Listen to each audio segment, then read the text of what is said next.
Sundin ang inyong mga magulang. Di ba favorite niya? Na-watch. Uy, airplane ni Caleb! Biglang tumayo. Oh, excuse me, Ethan. Excuse me, Ethan. You cannot see, Ethan.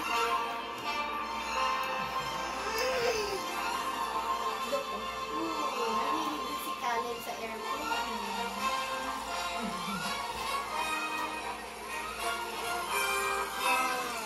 Caleb loves airplane too, just like he and Jordan.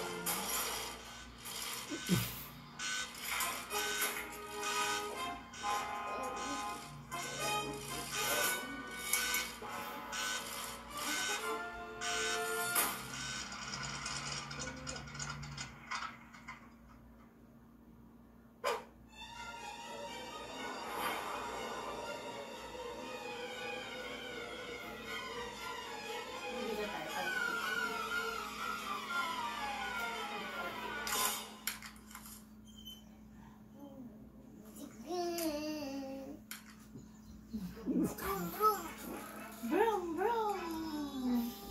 Ay. Broom, broom. Ay, tingnan mo, Mommy ni Caleb po is cleaning their house. They're cleaning their house. Caleb! Kakain na. Kalilinis ko lang, kaya wag ipapasok ang sapatos. Opo, Mami. Lalanding Huwag na tayo. Huwag daw, ilalagay sa... Wala ko ilalagay sa inside house. Yung shoes niya.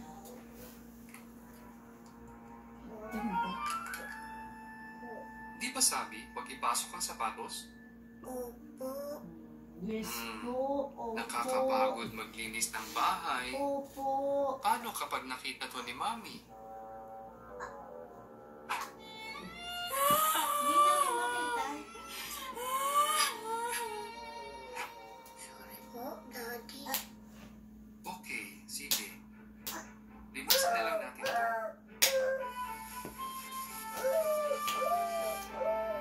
Oh, di ba ang hirap maglinis? Opo. Kung nakinig ka lang kay Mami, edi sana'y hindi ka nahirapan. Anak, pag may pinagagawa kami sa iyo, ibig sabihin nun, mahal ka namin. Naalala mo yung pinag-aralan sa family worship? Yung nasa aklat ng Efeso? Ano nga kabanata yun? 6? Tama, very good. Ito ang gusto ni Jehovah na gawin mo. Mga anak, kasama ka doon. Maging masunurin sa inyong mga magulang upang mapabuti kayo. Narinig niyo yan? Listen to Mommy and Daddy. Kay Mommy at Daddy. Kasi it's for your own good. We want the best for you. Yan sabi ni Tara, Jehovah. kain na daw tayo. Sige po. Ay, gusto din ni Caleb yung ano. Kunti pa. Okay. Naku, parang si Jordan yan ah. Beep. Beep. Beep, beep, Oops. beep. Beep. Beep. Beep. Muntik nang sumabit. Sorry. Merong ano gano'n. Oo, dyan blocks. Naku, parang si Jordan talaga yan. Ang kalat. Ayan Eh, o. Caleb, oras na Ay, yung yung Messi. kalat mo. Taho ka po. Iligpit mo na yan, please. Baka may Clean up madisgrasya. ka daw.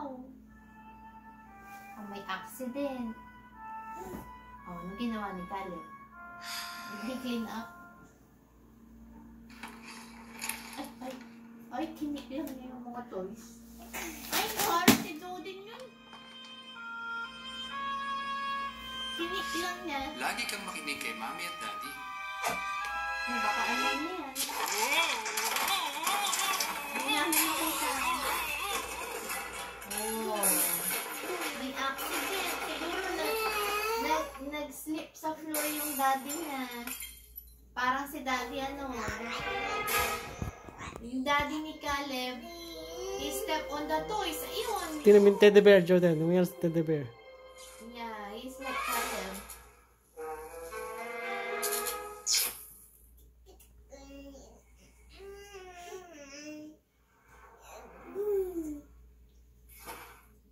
Susunog yung teddy bear.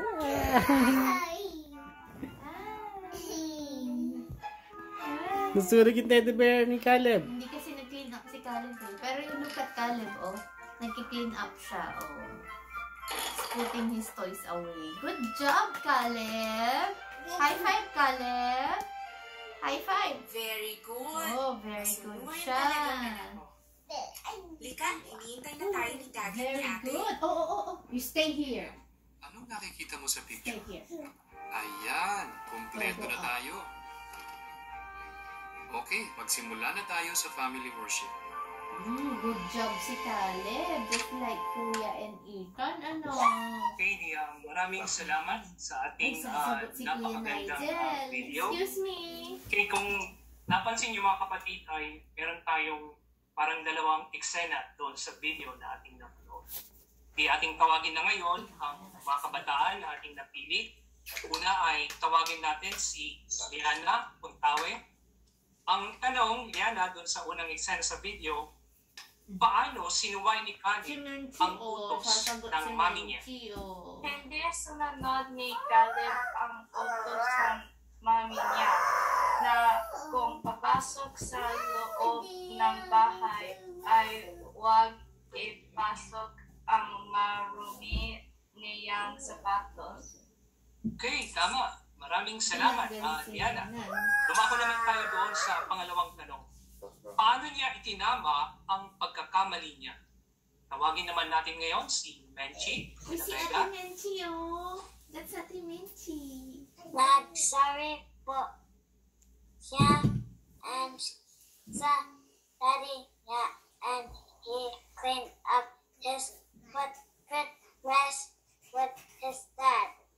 Okay, mahusay, Menchi. Tama ang iyong kasagutan. Tingnan lang natin doon sa pangalawang eksena. First question ulit.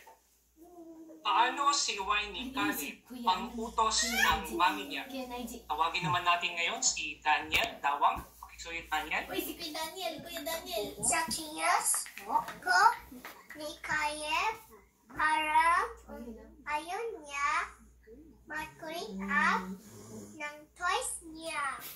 Napakahusay, Ang toys Daniel. niya. Mahusay ang iyong kasagutan. Parang si Joden na tita Dumako niya naman tayo sa pangalawang tanong. Paano niya itinama ang pagkakamali niya? Tawagin natin si Yet naman. Yet Alvarado. Si Yen.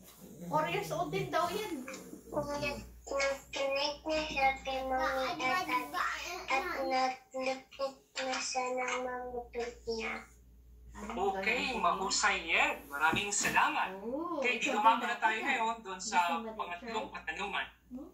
Bakit dapat mong sundin ang mga magulang mo? Ating tawagin naman ngayon si Nigel. Uy, bakit? Hi.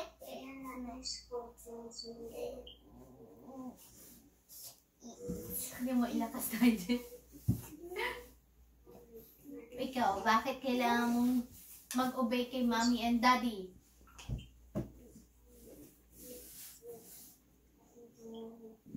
Okay, mahusay, Nigel. Maraming salamat. Tawagin naman natin ngayon si Laila doon sa pangatlong tanong. Bakit dapat mong sundin ang iyong mga magulang? Dahil nung puutos sa akin ni Jehovah para mapabuti ako at dahil mahal ako ng magulang ko at mahal ko rin sila. Okay, mahusay, Laila. Maraming salamat. Ating mga kabataan.